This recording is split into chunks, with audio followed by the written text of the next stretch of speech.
nous parlons de l'instrumentalisation des jeunes par les politiciens. Qu'est-ce que d'abord on peut comprendre de l'instrumentalisation des jeunes par les politiciens, selon vous? En fait, c'est le fait que les politiciens utilisent les jeunes pour leurs intérêts sans que ces jeunes aient gain de cause. Donc, on peut voir un politicien, il vient de Kinshasa, il vient de n'importe où, il arrive ici, il est à la recherche de la popularité, il est à la recherche du positionnement, il veut faire croire qu'il existe. En ce moment-là, il appelle les jeunes, et ces jeunes-là, il les largue sur le terrain, il peut faire tout ce qu'il fait. Et ces jeunes-là, notez qu'il les prend sans que les jeunes ne soient ni ambitieux, ni détenteurs d'une vision. L'autre forme d'utilisation des jeunes, c'est lorsqu'un politicien, il peut venir le matin, il connaît qu'il a des problèmes avec d'autres politiciens par exemple, il fait appel aux jeunes pour règlement des comptes. Et on l'a vu aujourd'hui dans les réseaux sociaux, on l'a vu aujourd'hui sur le terrain, où les jeunes peuvent se battre entre eux, où les jeunes peuvent se monter, tout ça. Et on voit même certains politiciens qui ne sont que restés que dans les accueils. Ils appellent les jeunes que lorsqu'il faut aller à l'aéroport, les accueillir et tout ça. L'instrumentalisation vient avec son bon sens lorsque ces politiciens-là ne sont pas capables de donner de l'emploi à ces jeunes-là, l'emploi qui peut donner des rémunérations, qui peut donner de quoi manger à ces jeunes, mais ils les utilisent au nom de leurs t-shirts, au nom de leurs chapeaux, au nom de ce que nous appelons transport. Petit rien comme argent qu'on donne aux jeunes, mais capable de tout faire. C'est à ce niveau-là qu'il faut parler de l'instrumentalisation de la jeunesse par les politiciens. Alors pensez-vous que l'argent vraiment peut être à la base de l'instrumentalisation des jeunes, selon vous? En fait, il y a plusieurs facteurs que nous pouvons développer là. Il y a le manque d'emploi des jeunes. D'une part, lorsque les jeunes sont sous emploi, ils sont en train d'aérer, ils sont là, ils n'ont rien à faire, facilement on peut les appeler et ils vont aller. Moi-même j'en connais déjà des cas, et récemment il y a un parti politique dont je ne vais pas citer les noms pour des raisons de respect, et un monsieur là, député, voulait rentrer ici à Kalemi, il n'a même pas 10 membres, mais il fallait faire recours à ces jeunes-là qui sont debout toujours à Kisegwe, à l'endroit public. Et il a fait recours, même appelé, monsieur Nathan, est-ce qu'on peut avoir autant de jeunes pour que, bon, je ne me vante pas dans ce sens-là, mais voyez un peu que les manques d'emploi poussent les jeunes à aller là où ils peuvent gagner des 1000 francs. En dehors de ces facteurs-là, manque d'emploi, il y a aussi les promesses que ces politiciens mettent dans la tête de certains jeunes. Les politiciens viennent, ils promettent aux jeunes, soyez avec moi, restez avec moi, je ferai ceci, faites ça pour moi. Et dès lors que les politiciens demandent un service à ces jeunes-là, ces jeunes ne refusent pas, ils vont tout droit. Et le troisième facteur aussi, c'est l'utilisation de l'argent. L'utilisation de l'argent, en face de l'argent, quelqu'un qui n'a pas d'emploi, quelqu'un qui ne fait rien, il se dit il va manger comment, et bon, il est capable de fournir le travail qu'on lui a demandé, malgré que ce travail-là n'est pas digne, malgré que ce travail-là n'est pas dans le bon sens. Ce sont là les facteurs que nous pouvons développer dans le cadre de l'instrumentalisation de la jeunesse. Alors face à cela, qu'est-ce qu'un jeune peut faire pour barrer route à toutes ces manœuvres-là? Au fait, il y a beaucoup de choses qu'il faut faire. La responsabilité ne vient pas seulement au niveau de la jeunesse. La responsabilité vient d'abord à l'État congolais. L'État doit être en mesure de créer des emplois. Quand je parle de l'État, je peux me réduire jusqu'à la province. Où nous sommes dans la province du Tanganyika. La province doit créer de l'emploi. Aujourd'hui, nous connaissons que la province a des services. Ces services d'obédience de la province, c'est pour engager les jeunes dans la province.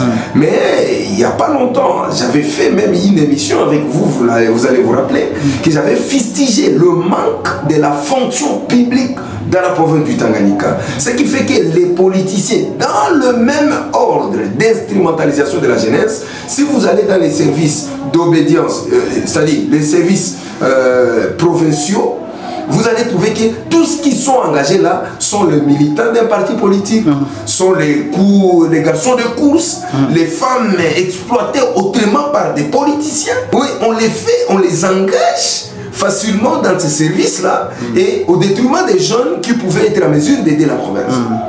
Au-delà de ces services-là, il y a une mascarade ici au Tanganyika d'un fonds, d'un service créé, fonds pour la promotion, quelque chose de la jeunesse, où on devait commencer à donner des crédits. Et là, ça pouvait pousser les jeunes à l'entrepreneuriat.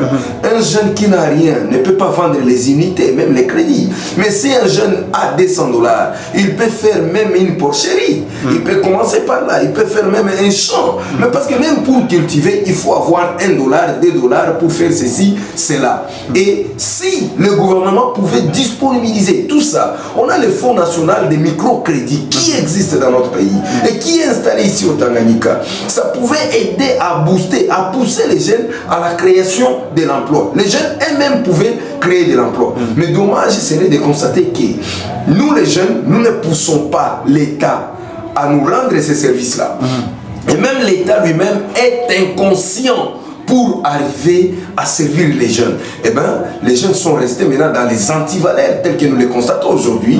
Les jeunes sont restés dans la rue, dans la boisson, dans le chanvre, dans le vol, et on pourra crier jour et nuit l'insécurité, seulement ne sachant pas que l'un des facteurs qui favorise cette insécurité, c'est parce que ces jeunes-là restent sans emploi. Et du fait qu'ils sont sans emploi, ils sont instrumentalisés et ils se jettent dans les antivaleurs. Monsieur Nathan, vous avez autant dénombré les antivaleurs qui minent l'avenir de la jeunesse.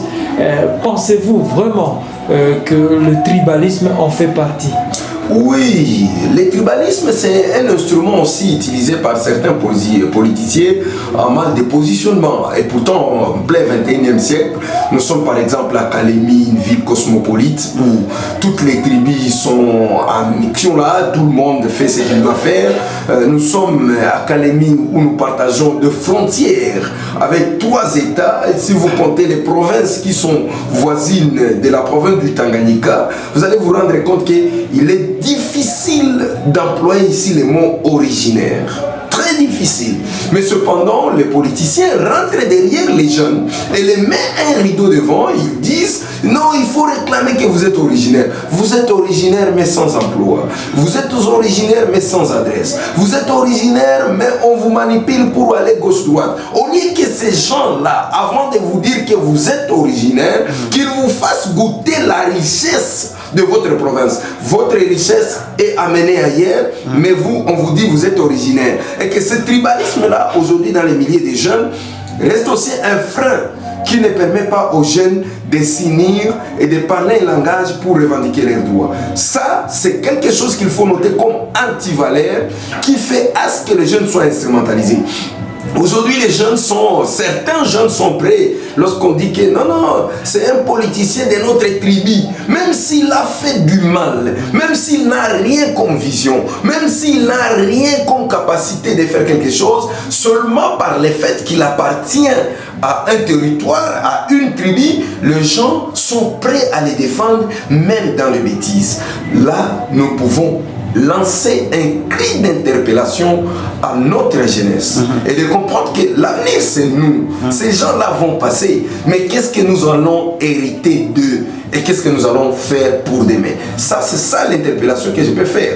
Aujourd'hui, les jeunes peuvent entreprendre politiquement, économiquement et dans bien d'autres domaines. Les jeunes peuvent entreprendre et qu'ils ne soient pas suiveurs des autres. Vous êtes allé un peu dans nos réponses, mais la question quand même doit être posée.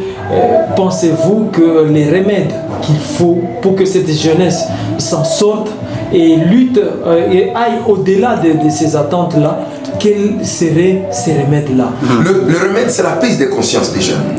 Aujourd'hui, on ne peut plus dire à un jeune de faire cela. Seulement, demandons à la jeunesse de prendre conscience, la vision et l'ambition. Visez quelque chose, chers jeunes, soyez ambitieux de quelque chose, ça va nous épargner de toute manipulation et de toute utilisation. C'est ce que je peux dire seulement à la jeunesse. Que la jeunesse considère que ceux qui sont en train de nous manipuler vont passer et que demain, ce sera nous qu'allons-nous faire si nous n'avons pas été bien préparés. Et si nous ne nous sommes pas bien préparés, qu'allons-nous faire? Et quel héritage allons-nous laisser aussi à nos enfants? Ça, c'est question de la prise de conscience. Merci Baba Nathan. Merci, messieurs les journalistes.